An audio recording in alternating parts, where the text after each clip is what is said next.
Hi everyone, it's Gabriella with Feeding Type 1, also known as Ella.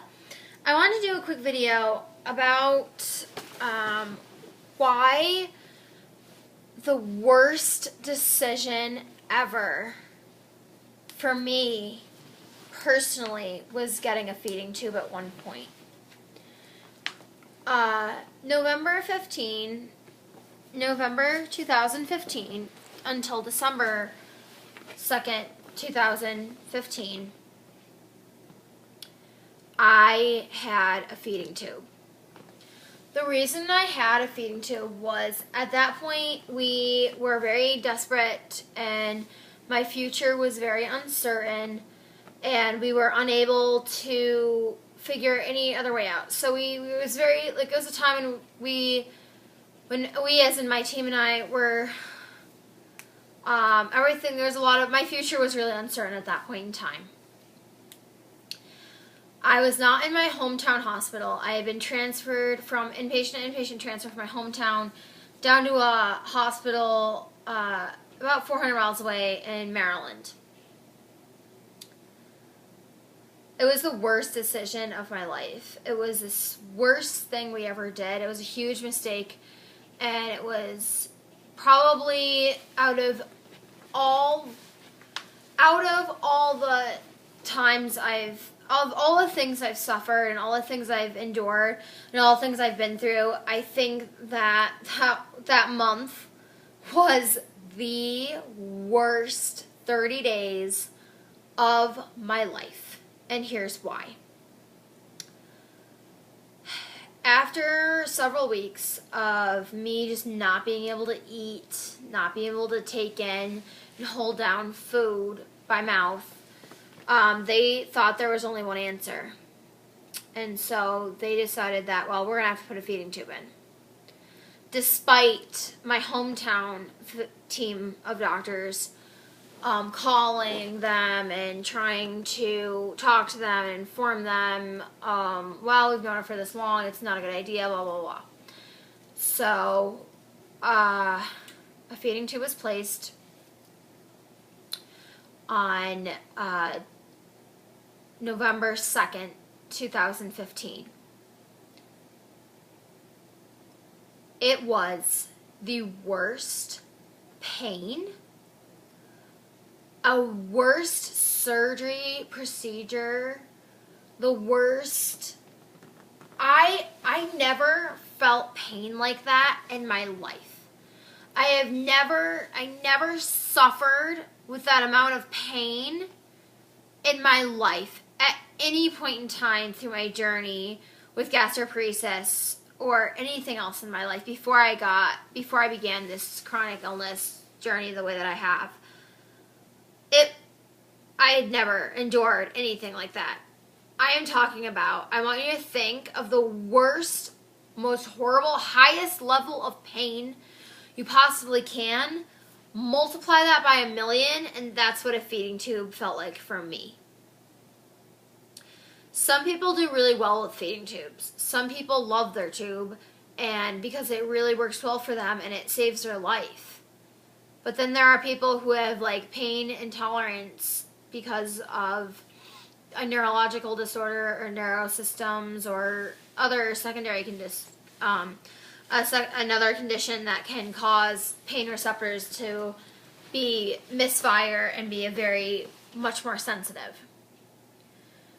So, having the PEG-J, well, we couldn't ever use it because I couldn't stand the pain. So it was unusable. But the thing is with a feeding tube, it has to be in for a minimum of 30 days. It's terrible. So I suffered, and I sat in that hospital, and I suffered for weeks with that tube. It was just terrible. And I had instead of throwing up my mouth, I had a drain. So part of the tube was a drain out of my G portion, so of my gastric tube, which went in my stomach, and then the other part was gonna go to the jejunum to bypass my stomach and feed me right through my intestine. Well, I could not tolerate it. The pain was horrible. It was horrible. So it was never usable because I couldn't tolerate it, ever. So I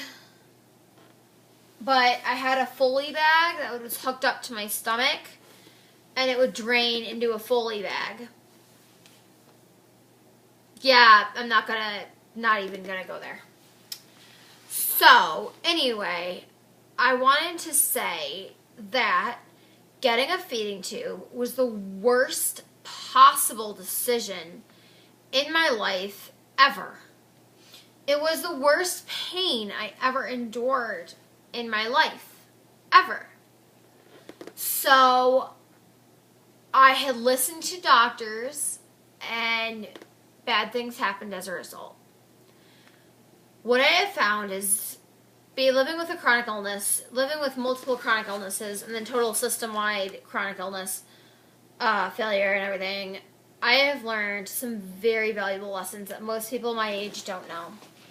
First thing is, doctors don't know everything. And there is a lot of stupid people who somehow have degrees. So just because somebody has a medical degree doesn't mean they know what's best, and it also doesn't mean they know everything. So I would encourage people with chronic illness or parents of children with chronic illness to do their own research. Be your own advocate. Do what you feel is best for you, even if one doctor might not think that's a great decision. Go to another doctor and get a second opinion. Get a third opinion.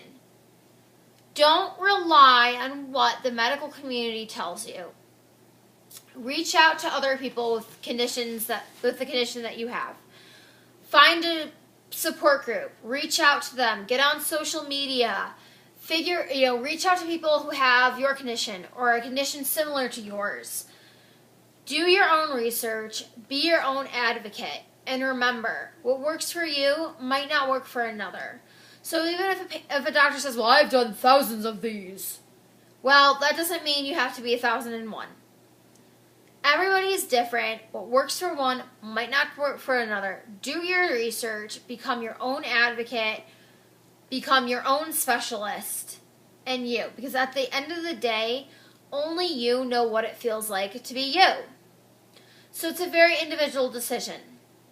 So I really wanted to talk about how doing a feeding tube was, even though I was really pressured into it because I saw no way out, after reaching out to numerous people, I have found out that I'm not alone.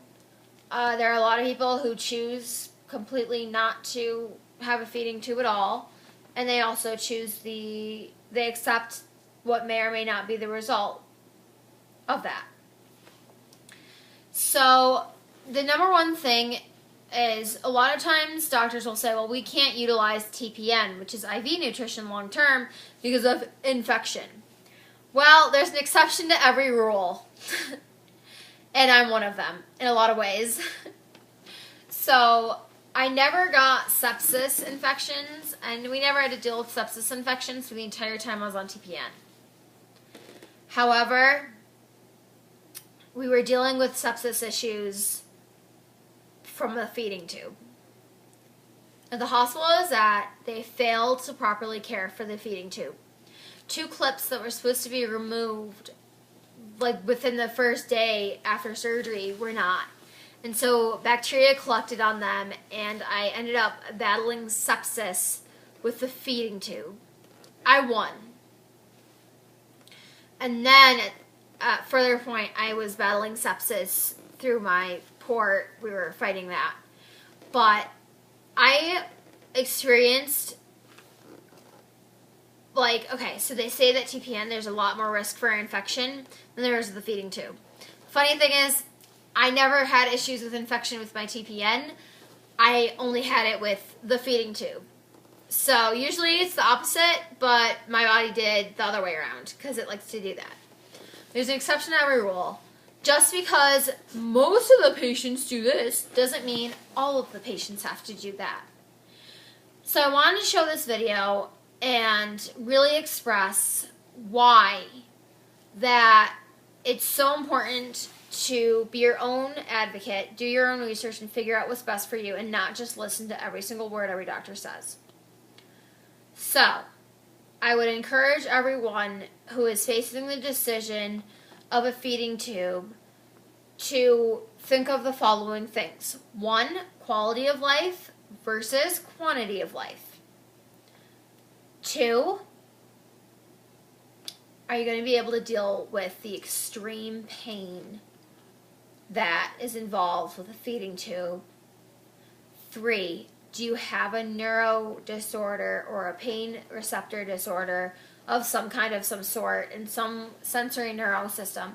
Is your sensory system able to tolerate extreme pain? And if so, then whatever those answers are to those questions, I would let that drive the bus on your decision on whether you think a feeding tube is right for you. So, I hope this video is helpful. I really wish I saw something like this before I made that mistake of getting a feeding tube. And, before the mistake was made of me getting a feeding tube. And I would encourage everyone to do their own research and figure out what's best for them and make that decision from there. Disclaimer, again, everybody's different. What works for one might not work for another. There are a lot of people who are still living, breathing miracles because of the feeding tube, and it works well for them. So some people do great, other people do terrible. And that's a whole other video on quality of life. Until next time, Gabriella with Beating Type 1.